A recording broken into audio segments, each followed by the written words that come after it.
Barang siapa tinggalkan selain Allah, maka dia pasti akan bertemu Allah. Bisa saya artikan seperti itu. Terus caranya bagaimana? Pun sampai dengan duduk, yang tua-tua nggak bisa duduk karena punggungnya itu nyeri, atau jenengan yang nggak bisa duduk dikarenakan ada sakit, bisanya namung di tempat tidur berbaring. Udah, apa yang digagas akal dalam diri Anda, tutup. Caranya menutup, hatimu bukalah untuk melepaskan keakuanmu sebagai makhluk yang wujud. Lepasan. Atau tidak bisa melepas wujud, lepaslah keakuanmu sebagai makhluk yang bernafas, yang melihat, yang mendengar, ataupun yang berafal dalam diri Anda. Lepas. Cara inilah Anda akan bisa menutup lobang-lobang yang digunakan nafsu lewat akal untuk mempengaruhi hati. Akhirnya akal jenengan sudah tidak lagi memikirkan perkara urusan dunia. Lebih baik jenengan memejamkan mata sebagai pembelajaran. Kalau sudah terbiasa, nggak usah pejam mata, nggak apa-apa. Setelah Anda melewati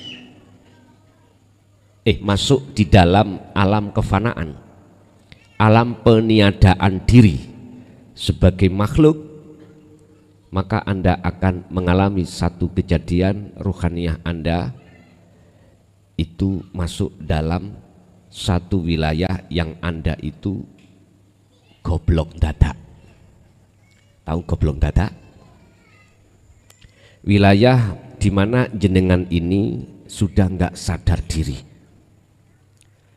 hatimu sudah nggak sadar diri. Inilah yang dimaksud fi ardil humul, bumi humul, bumi sepi. Humul itu sepi, berarti bumi kefanaan. Anda nggak usah takut. Apapun yang nanti diterjadikan Allah jenengan ini, jangan pernah mundur sejengkal, jangan pernah. Jangan pernah mundur. Wa aslimu lahu. Udah, pasrahkan semuanya itu apa kata Allah? Apa kata Allah? Bah gendeng gak waras, bah gendeng waras monggo. Maksudnya gendeng gak waras itu ya apa? Jenengan ini dalam hati yang nyata, yang tampak hanyalah aku Allah, sehingga Anda terus menerus melalaikan selain Allah, dijak komunikasi nggak bisa dan lain sebagainya. Iku jenenge gendeng gak waras. Bah diletakkan Allah gendeng gak waras atau diletakkan Allah gendeng waras. Gendeng waras itu ya apa? Gini, secara ruhaniyah Anda ditetapkan Allah sebagai kekasihnya yang tidak akan pernah untuk beriman selain Allah, tapi akal jenengan bisa diajak komunikasi. Udah, jenengan gak usah milih. Namanya pasrah iku opo jari Gusti, apa kata Allah. Ayatnya begitu wa aslimu lahu. Tentang urusan wa anibu ila rabbikum iku aslim, pasrah. Tentang kembali kepada Allah, kembali ke fitrah, asalnya fitrah kembali ke fitrah, asalnya Allah kembali ke Allah. Jenengan pasrah iku wis apa kata Allah. Jangan bertanya begini, kalau nanti saya diletakkan gendeng gak waras, istriku bagaimana, anakku bagaimana? Kalau pertanyaan itu muncul dalam hatimu, berarti nyun sewu, pasrahmu iku pasrah gombal. Nggih? pasrahmu pasrah gombal. Jangan kau hitung-hitung itu, jangan. Kalau niatnya itu kembali betul-betul makrifat pada Allah, ya sudah. Jangan nunggu kapan-kapannya. Ini mumpung momen-momen di mana ada 10 kejadian dalam bulan Muharram ini, kekasih Allah dalam perjalanan. Kalau Nabi Adam ini diterima tobatnya, jadi kita masuk di situ. Nanti ada Pak kejadian Nabi Ibrahim, beliau dibakar oleh Raja Namrud, tapi api terasa dingin. Dicoba nanti mengurus golek kayu sing sak truk, ya dengan gendengo terus dicengklungno gunung. Ndak, itu kinayah Pak, itu kinayah. Sebetulnya kinayah atau isyarah. Mana perkara yang menjadikan hatimu panas? Apa? Ternyata perkara-perkara selain Allah. Nyun sewu, anakmu tuturannya pangel, disuruh ke utara malah ke selatan. Aku yakin Anda sebagai orang tua, dadamu masih terasa panas.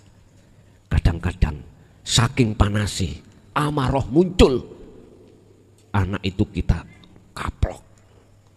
Nek zaman kula biyen Pak di Pelanggrang, tahu di Pelanggrang? Kula niki dipenteng abah ya, nanggone wit randu. Dhisik niki randu tok niki, kau gede mriki. Dipenteng, diambilkan sarangnya pelanggrang nih Pak. Semut merah-merah niku lho. Apa itu? Yang metu krutonya dikepiok ngeten. Tes mau tangan untuk njupuk nggak bisa Pak dipenteng. Dadi ya mak nangis. Habis itu bentul. Ya dicokot di pelanggrang. Untung gak semut geni. Semut geni bagaimana? Itu pelanggrang. Ya sakit sih, sakit. Bapak Ibu, nyun sewu, ada kejadian Nabi Nuh diselamatkan Allah dari tsunami. Ya, karena beliau masuk di dalam kapal, sehingga sebelum terjadi tsunami itu Nabi Nuh diperintahkan Allah membuat kapal. Dan perintah turun itu ketika saat kondisi cuaca terik atau kemarau panjang. Akhirnya apa? Kaum itu mengatakan bahwasannya si Nuh ini orang gendeng. Lu nggak ada hujan, nggak ada apa kok bikin perahu. Tapi beliau diam aja. Nanti kau kalau tahu lah, kau akan berkata lain. Sampai pegeli, sampai jengkelnya kaum Pak terhadap ajaran Nabi Nuh. Kapal itu di sini dibeoli oleh masyarakat, oleh kaum. Tapi suatu saat masyarakat itu jatuh sakit. Akhirnya Allah berwahyu kepada Nuh. Nuh, kalau kamu pingin waras sembuh, tae emang kongkon gawe obat. Tae kongkon gawe obat. Allah ya Karim. Itulah maksud siapa yang menanam dialah yang menuai. Udah kembali kepada wahyu. Yang dimaksud wahyu itu adalah keterangan yang mampu untuk mengubah kondisi ruhaniyahmu. Keterangan yang bisa mengubah kondisi imanmu, atau boleh jadi keterangan yang merevolusi iman karakter hatimu yang tadinya selain daripada Tuhan yang sebenarnya sekarang masuk pada Tuhan yang sebenarnya. Ini memang kalau ini kita terima dengan akal Pak, nggak mampu. Akal nggak mampu menerima wahyu ini, nggak mampu. Sampai ketika beliau Rasulullah menerima salah satu wahyu, beliau menggigil. Jasad ini menggigil. Dalam satu hadis diriwayatkan oleh Aisyah, beliau itu dikemuli oleh Aisyah. kalau nggak salah begitu. Jadi jenengan nanti jikalau menggigil terasa dingin dan lain sebagainya, udahlah, jangan berhenti, terus lanjutkan Anda mengikuti arus Allah dalam rangka bebersih diri untuk menuju hakikate akunya Allah. Wa aslimu lahu, sebelum bertindak nanti Anda tata betul tentang masalah pasrah diri, udah ditata. Jadi saya katakan, nggak bisa 7 hari ya 3 hari, nggak bisa 3 hari ya 1 hari, nggak bisa belas ya bongko. Pak, mohon maaf ya, dalam bulan Muharram 1 bulan diambil 1 hari 1 malam aja sih, masa sih gak sempat? Padahal tempatnya ini saya tidak mewajibkan harus di pondok, enggak. Bisa di rumah, bisa di gua, bisa di hutan, saenak sampean. Mana miturut hati sampean iku mau, bisa. Bahkan sampai nggak bisa siang, saya malam dok. Ya udah, malam aja. Karena siang kita kerja, malam. Sampai begitunya sih Allah itu. Murahnya sampai begitunya. Sebab perkara apapun yang berkenaan dengan dunia itu nggak ada gratis, Pak. Cuman satu yang gratis, perkara Allah. Ini gratis. Coba sampean lihat perkara urusan dunia, mesti ada hitungan. Mengapa ada hitung-hitungan? Karena di dalam hati kita masih merasa kita yang melakukan. Hanya Allah yang tidak mau dibalas, hanya Allah. Setiap saat dan waktu, setiap detik Anda dilayani Allah lewat nafas, itu pun kita tidak mau tahu kalau itu dari Allah. Kita nggak punya etika. Inilah potret banyak manusia seperti ini, Bapak Ibu. Itulah Allah gratis. Nggak ingin Allah dibalas, apapun nggak ingin. Kalau toh ada ayat yang mengatakan olehnya Allah menciptakan jin dan manusia semata-mata itu untuk menyembah Allah, itu kembali kepada dirimu, bukan manfaatnya pada Allah, kembali pada diri kita masing-masing. Allah itu laksana matahari, Pak. Apa yang telah dinyanyikan oleh anak kecil itu tentang kasih ibu. Kasih ibu kepada beta tak terhingga sepanjang masa, hanya memberi tak harap kembali, bagaikan surya menyinari dunia. Seperti itulah Allah. Gak ada ceritanya matahari ketika menyinari seluruh alam sehingga alam ini menjadi terang, matahari ngomong balesan aku. Gak ada. Itu gambaran Allah dohir, itu seperti itu, Pak. Ini Allah dohir itu. Makanya orang Jawa mengatakan orang tua itu minangka pangeran katon, yaitu.